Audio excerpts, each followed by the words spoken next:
To start, I want to make it clear that I'm not here to change anyone's mind or choose any political views or whatnot.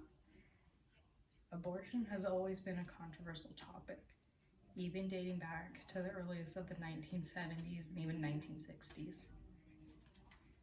With abortion being such a touchy topic, it can be almost hard to bring it up with someone because you don't know how they'll react or what you really need to say about it.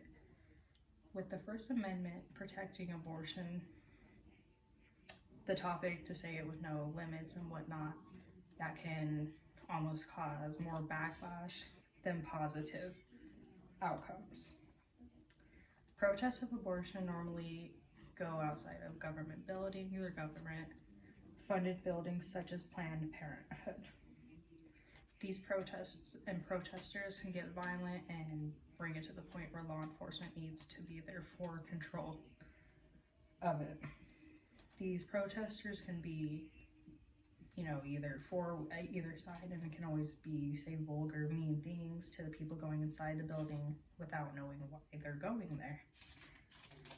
There's really no in between when it comes to the topic of abortion and who's for it and who's not. It's pretty clear. And at protests, these two groups, they get violent with each other because they both don't agree with what they're going for.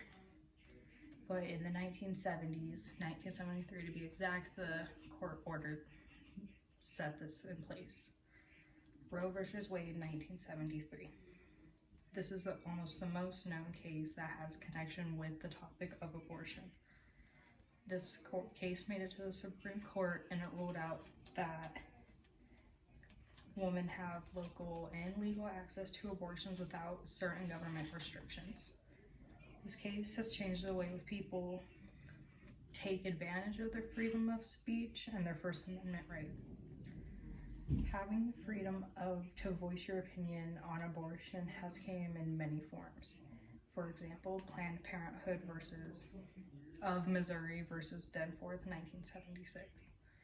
This case struck down the requirements for a married woman to get legal consent from her husband for an abortion.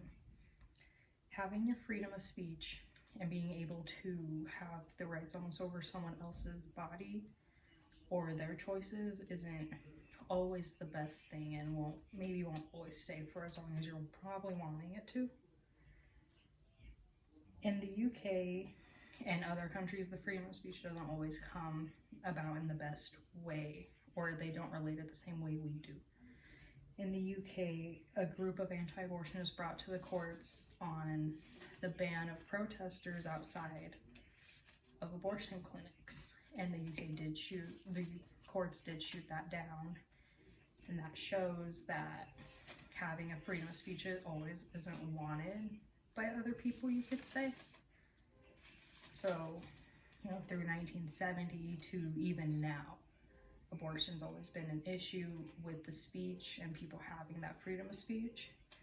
With today's generation, they're a very loud generation on voicing their opinions for abortion and what they think is right.